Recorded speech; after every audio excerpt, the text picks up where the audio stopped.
তাহলে জাহান্নাম থেকে নিজে বাঁচলে হইব, দায়িত্ব আরো আছে না নাই? আহালকেও বাঁচাও।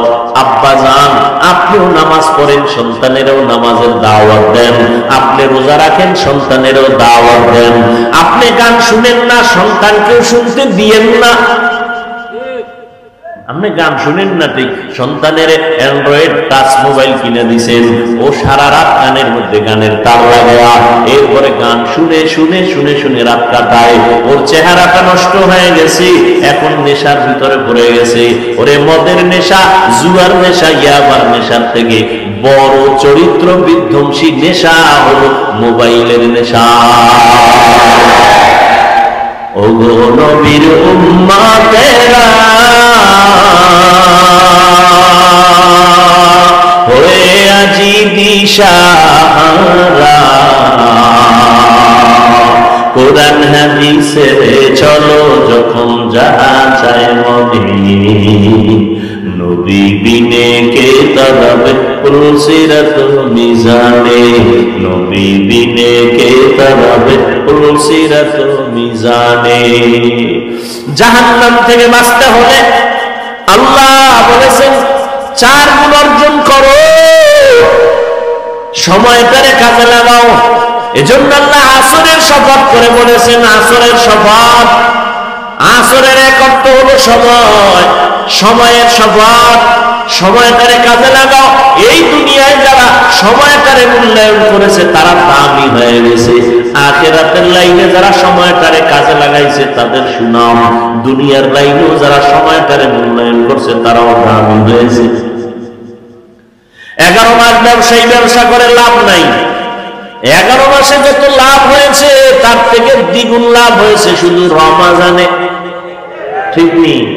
কেন বলে রমাজানে সময়টারে বেশি মূল্যায়ন করছে, সারা রাত দোকান খোলা রাখছে, সময় দিয়েছে বেশি। 11 মাসে এই পরিমাণ সময় দেয় নাই। সময়টারে কাজে লাগাও, তোমার জিন্দেগি সুন্দর হয়ে যাবে, জিরো থেকে হিরো হয়ে যাবা।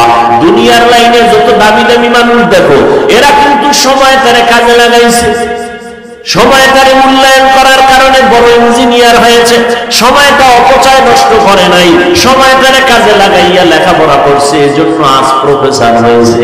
ও যুবকেরা, তোমার মতো যদি মোবাইল চালাইয়া সময় নষ্ট করত তাহলে কোনো বান্দা ইঞ্জিনিয়ার আদর্শের সাথে হতে পারত না, প্রফেসর হতে পারত না।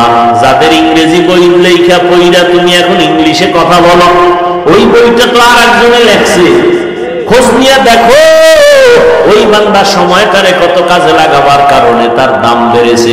তার লেখা ইংলিশ বইটা কলেজের প্রত্যেকটা ছাত্র ছাত্রী বুকে লাগায়। সময়টারে মূল্যায়ন করো। আখিরাতের লাইনে সময়টারে কাজে লাগাও, তাহলে আখিরাতের লাইনেও দামি। কি তোমার মতো সময় নষ্ট করে নাই? আজকে কোরআন পড়লাম, হাদিস পড়লাম, হাফেজে কোরআনরা, উলামায়ে কেরাম সময়টারে কাজে লাগায়, একটা অযথা কথা বলে না। নামাজের সময় নামাজ, পর্দা রক্ষা করে চলে, মা বাবার খেদমত করে, সময় কোরআন তেলাওয়াত করে, সময়টারে মূল্যায়ন করার কারণে আল্লাহ তাদের সম্মান দুনিয়াতেও দান করেছেন। দুনিয়াতে যা পাইতেছে কোরআনওয়ালারা পায় বোনাস, আসলটা পাবে কিয়ামতের দিন। এই জন্য আল্লাহ সময়ের শপথ করলেন, সময়টারে কাজে লাগাই ওরে মুমিন, জীবনটা বড় ধন্য হয়ে যাবে। তুমি বাংলা ইংরেজি লাইনে জেনারেল লাইনে থাকো, সময়টারে মূল্যায়ন করো, অপচয় নষ্ট করিও না। মাও ভালো জানবে না, বাবাও ভালো জানবে না। কিয়ামতের দিন খালি হাতে মাওলার আদালতে হাজির হতে হবে। সময়টারে কাজে লাগাও, একটা সেকেন্ড যেন তোমার সময়ের থেকে অবহেলায় চলে না যায়। বন্ধু লইয়া পার্কে দৌড়াও, বান্ধবী নিয়ে পার্কে পার্কে দৌড়াও।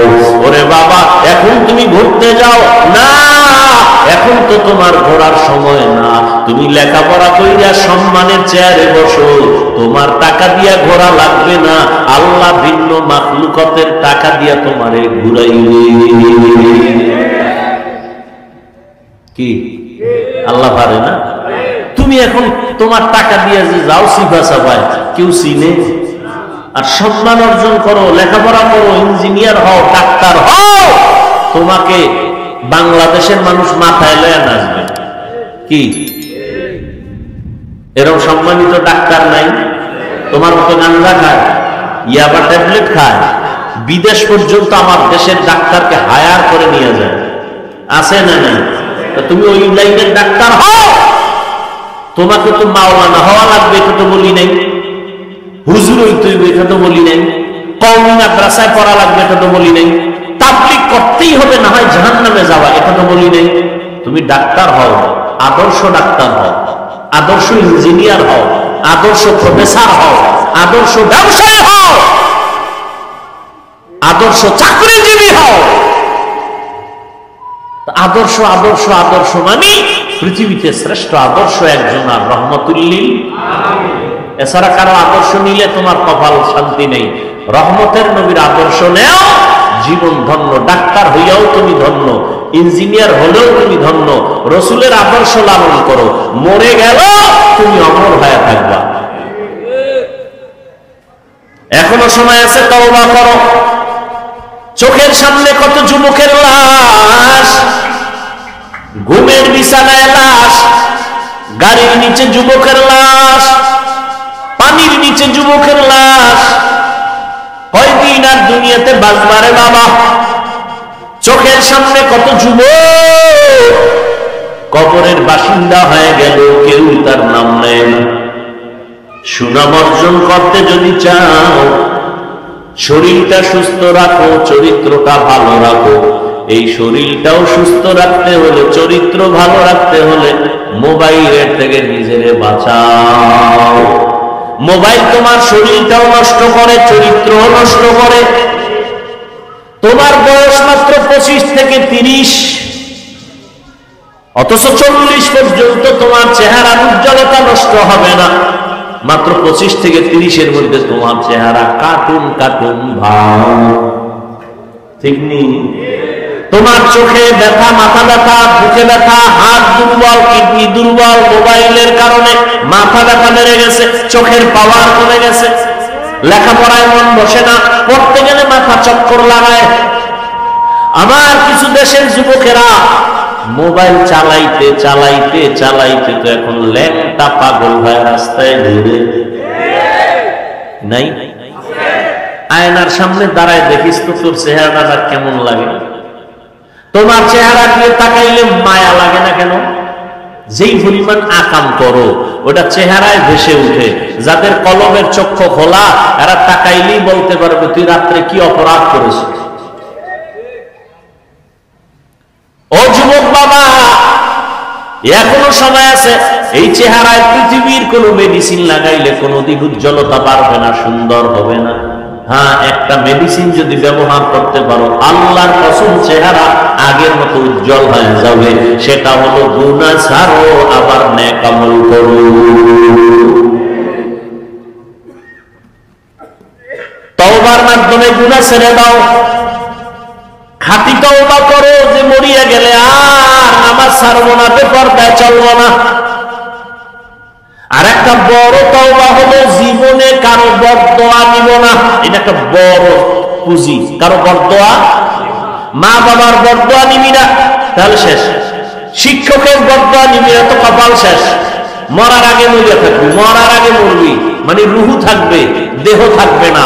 কিডনি শেষ, হাত শেষ, হাত শেষ, পাও শেষ, পায়ের অর্ধেক নাই, হাতের অর্ধেক নাই, অবশ্যই বিছানায় পড়ে থাকবি। মরার আগে মরে যাবি, রুহু থাকবে, দেহ থাকবে না। যদি মা বাবার বদদোয়া কপালে লাগে, শিক্ষকের বদদোয়া কপালে লাগে, তুই মরার আগে মরা। আজকে বয়ানের একটা থিম তোর পায়ে ধরে দিয়ে গেলাম, একটাই শপথ কর, কারো বদদোয়া নিব না। মা বাবার বদদোয়া নিবি না, কপাল শেষ। শিক্ষকের বদদোয়া নিবি না, সাবধান। ওলামায়ে কেরামের বদদোয়া নিবি না, কপাল ঘুরে যাবে। বাড়ি থাকবে, গাড়ি থাকবে, তুই থাকবি না। তুই কই থাকবি বলে আইসিইউতে থাকবি। অনে থাকলে একটু তোমার ফায়দা না হইলো হসপিটাল আলাদা তো ফায়দা আছে না? কথাগুলো তুমি হেসে হেসে বাতাসে উড়াই দিও না। একটা শপথ করো যে ইনশাআল্লাহ যতদিন হায়াত পাই, হায়াতের মালিক আল্লাহ, সম্মানের মালিক আল্লাহ, রিজিকের মালিক আল্লাহ। মানুষের পিছু ঘুরো কেন? সম্মানও আল্লাহ দেয়, রিজিকও আল্লাহ দেয়, ইজ্জতও আল্লাহ দেয়, হায়াতও আল্লাহ দেয়। তো মানুষের পিছনে গোলামি করো কেন? কই করোনা গেল, হুজুরেরা না খায় মরছে। স্কুল বন্ধ, কলেজ বন্ধ, ফ্যাক্টরি বন্ধ, গাড়ি বন্ধ, দোকান বন্ধ, সব বন্ধ। একটা মাদ্রাসাও তো বন্ধ হয় না। কোন হুজুর তো ভিক্ষাও করে না, না খায় মরি টাকা দাও। তুমি তো মাস্কের উপরে মাস্ক লাগাইছো, করোনা করোনা। আর হুজুরেরা তো লাশগুলো কান্দে নিয়া গোসল করাইয়া, কাফন করাইয়া, জানাজা পড়াইয়া দাফন করাইছে শত শত করোনার লাশ। কই হুজুরেরা তো করোনায় কেউ মরে নাই।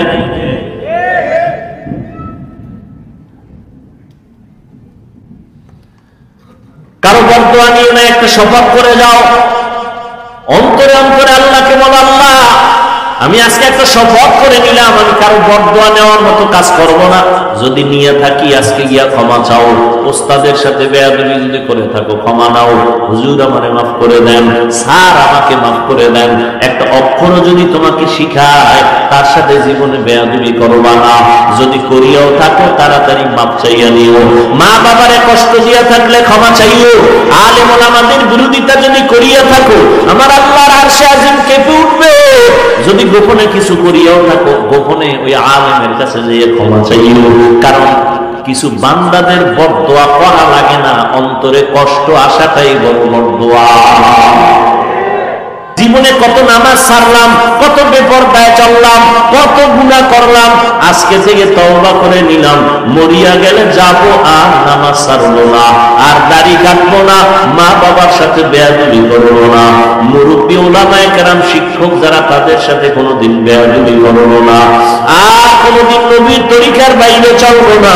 উলামায়ে কেরামের পরামর্শ নিয়া মা বাবার দোয়া নিয়ে সামনে চলবো। তওবা করার মতো যদি কারো অন্তর তৈরি হয় দুটো হাত আমার আল্লাহকে দেখাইয়া দাও। আয় আল্লাহ হাতগুলো কবুল করে নেন, তওবা কবুল করে নেন। তওবার উপরে মজবুত হইয়া চলার মতো তৌফিক আমাদের দান করেন, আমিন। সুবহানাকা লা ইলমা লানা ইল্লা মা আল্লামতানা ইন্নাকা আনতাল আলিমুল হাকীম। رب اشرح لي صدري ويسر لي أمري واحلل عقدة من لساني يفقه قولي। ইকো দিও না, বুঝো, রিভাব বুঝো, ভলিউম বাড়াও, রিভাব দাও। दिन की सूरज डूब रही है हम लोगों की सामने,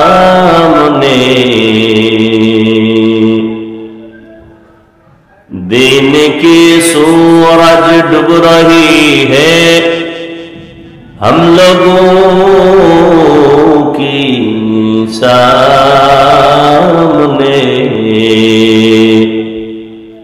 रोज महशर क्या जवाब है मुस्तफा के सामने। रोज महशर क्या जवाब है मुस्तफा के सामने। हकीकत खुल जाएगी बवक़्ते इम्तिहा तेरे। हकीकत खुल जाएगी बवक़्ते इम्तिहा तेरे। कि सुस्ती में या मेहनत में गुजारी जिंदगी तूने। कि सुस्ती में या मेहनत में गुजारी जिंदगी तूने। मोहम्मद ने आकर कुफ्र को मिटाया।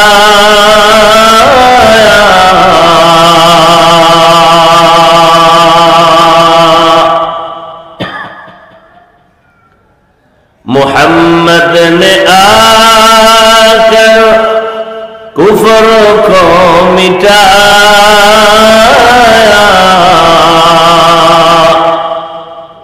कुफर को मिटाकर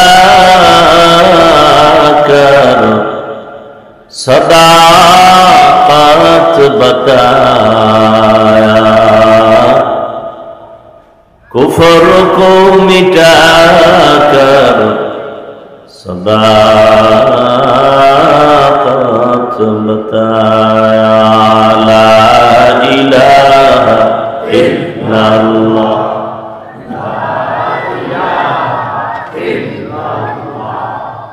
ला इलाहा इल्लल्लाह, ला इलाहा इल्लल्लाह, ला इलाहा इल्लल्लाह, ला इलाहा इल्लल्लाह, ला इलाहा इल्लल्लाह, ला इलाहा इल्लल्लाह, ला इलाहा इल्लल्लाह, ला इलाहा इल्लल्लाह, ला इलाहा इल्लल्लाह, ला इलाहा इल्लल्लाह, ला इलाहा इल्लल्लाह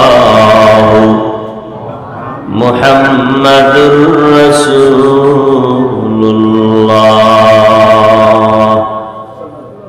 ফরাজীকান্দা এলাকাবাসী ও যুব সমাজের উদ্যোগে আয়োজিত ওয়াজ মাহফিল 5 মে 2024, সভাপতি আলহাজ মোহাম্মদ আব্দুর রশিদ মোল্লা সাহেব, প্রধান অতিথি আলহাজ এম সাইফুল্লাহ বাদল সাহেব, প্রধান মেহমান আলহাজ মোহাম্মদ জাকির হোসেন সাহেব সহ অন্যান্য অতিথিবৃন্দ, হযরত উলামায়ে কেরাম, এলাকার বিভিন্ন জায়গা থেকে আগত আল্লাহ পাকের আশিকিন, জাকিরিন, শাকিরিন, মুহিব্বিন, মুরব্বিয়ান এজাম, কলিজার টুকরা যুবক বন্ধুগণ, স্নেহের ছোট ভাই, মাইকের আওয়াজ শ্রবণরতা, পর্দার আড়ালে সম্মানিত মা ও বোনেরা, আল্লাহ পাকের দরবারে শুকর যে আল্লাহ পাক আমাদেরকে একদিকে প্রচন্ড গরম, আবার কিছুটা ঝড় তুফানের পূর্বাভাস, এর মধ্যেও হাজারো লাখ মানুষের ভেতর থেকে বাছাই করে আমাদেরকে পৃথিবীর এক শ্রেষ্ঠ মজলিস, উলামায়ে আহলে হকের মজলিস, গুনাহ মাফের মজলিস, তওবা কবুলের মজলিসে আশা বসার তৌফিক দান করেছেন। নিয়ামতের শুকর আদায়ার্থে মুহাব্বতে সকলেই পড়ি আলহামদুলিল্লাহ। দরুদ ও সালাম সৈয়দুল মুরসালিন, রাহমাতুল লিল আলামিন, শফিউল মুজনিবিন, খাতামুন নবিয়্যিন, সৈয়দুস সাকালাইন, ইমামুল মুরসালিন, শফিয়ে আযম, রাসূল আকরাম, রহমতে আলম, নবিউল আরব আল আজম, হাবিবে কিবরিয়া, আশরাফুল আম্বিয়া। তোরা এগুলি এত আটকায় রাখো কেন বলতো আমারে? আমার মাইকের ফোনগুলো এবং তোরা আটকায় দাও কেন? কারণ নাকি?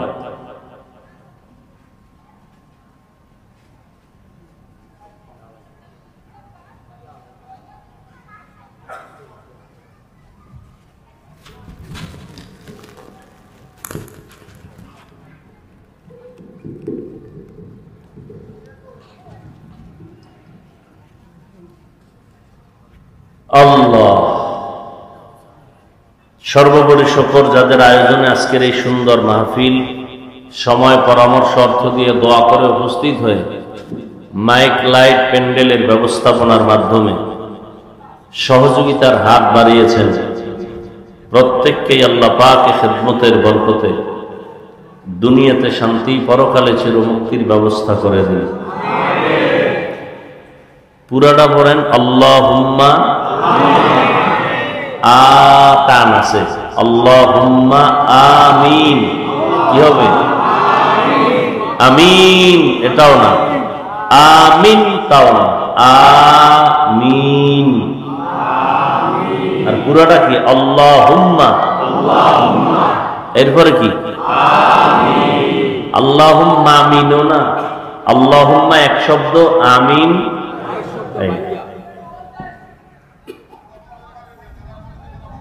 সর্বোপরি শুকর, হযরত উলামায়ে কেরাম আপনাদের সামনে আলোচনা করেছেন। বিশেষ করে মুহতারাম মুফতি হেদায়েতুল্লাহ আজাদী দামাত বারাকাতুহুম অল্প সময় কথা বলেছেন। আমি সংক্ষিপ্ত আলোচনা, আল্লাহ যদি তৌফিক দেন হবে। গতকালকে আজাদী সাহেব সহ এক জায়গায় ছিলাম, সে সামান্য বৃষ্টিতে ভিজা বয়ান করছে, আমি করতেই পারিনি। তা আমি ভিজা শুধু দোয়াটা করে চলে আসছি। আসলে আল্লাহ চাইলে সবকিছুই হয়, বান্দা চাইলে কিছুই হয় না। এখন বসছি রাস্তায়, বৃষ্টি, আল্লাহ যদি চান যে 10 মিনিট কথা বলবে, এরপরে তুফান শুরু হয়ে যায়, পুলিশ বাহিনী ফিরেই থাকবে? পৃথিবীর কারো ফিরানোর শক্তি আছে? তো যাই হোক, ওদিকে বৃষ্টির জন্য দোয়াও করছেন, আপনারা করেন নাই? আমরাও দোয়া করছি। যেই পরিমাণ দোয়া করছেন, সিরিয়ালে যদি এক এক মোনাজাত কবুল অনুযায়ী বৃষ্টি আসে, তাদের দেশ তলায় যায়। এই জন্য আল্লাহর কাছে খুব চাইতে গিয়েও হিসাব করে চাইতে, আল্লাহ এমন বৃষ্টি দেন যে বৃষ্টি আপনার মহব্বতের বান্দাদের উপকার হয়, ক্ষতি না হয়। এখন মুষলধারে বৃষ্টি হলে গরমের তাপমাত্রা কমলো, ধান সব নষ্ট হয়ে যায়। তো আমাদের খায়রিয়াতের জন্য, কল্যাণের জন্য যা প্রয়োজন, আল্লাহ সবকিছুর ব্যবস্থা করেন। আসলে আমাদের গুনাহের এতটা পরিধি বেড়ে গেছে, ভালো ছাত্র অন্যায় করলে, সামান্য অন্যায় করলে এটা ওস্তাদের চোখে বাজে, দিলে লাগে। বেঈমানরা হাজারো অপরাধ করলে আল্লাহর লাগে না। আল্লাহর প্রিয় বান্দা নামাজ পড়বে, সুদ খাইব, এটা আল্লাহর লাগে। নামাজ পড়বে, মিথ্যা কথা বলবে, দোকানদারি করবে, মানুষকে, কাস্টমারকে ধোঁকা দিবে, এটা আল্লাহ বরদাস্ত করতে পারেন না।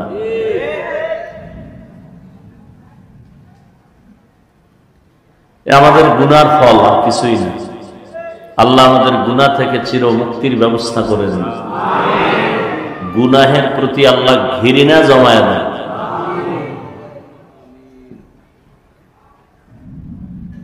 এই যে এখানে এত মানুষ ফজর পড়ে নাই, জোহর পড়ে নাই, আসর পড়ে নাই, মাগরিব পড়ে নাই, এশা পড়ে নাই, অজুনতে এসে, এরপরও কত বড় নিকৃষ্ট খারাপ মানুষ যে বলে আমার দিল পরিষ্কার, নামাজ না পড়েও বলে আমার দিল পরিষ্কার।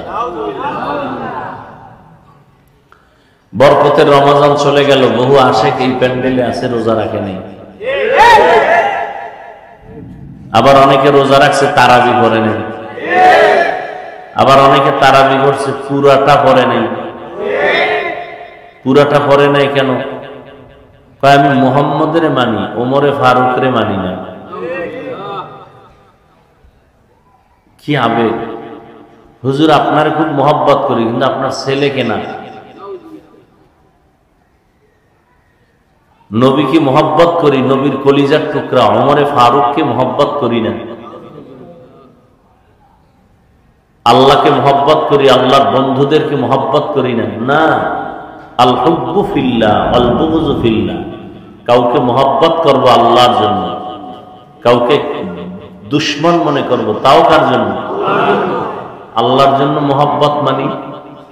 আল্লাহ যাকে মহব্বত করেন আমিও তাকে মহব্বত করি, আল্লাহ যাকে মহব্বত করেন না আমিও তাকে করি না। আল্লাহ মহব্বত কাকে করেন? যে সমাজের বড় সুদখোর, গাঞ্জাখোর, মদ পান করে, নেশাগ্রস্ত, সবই আপনারা অ্যান্সার দিতেছেন, সব বুঝেন, কাজের বেলায় উল্টা কেন? আল্লাহ হেদায়েত দান করুন।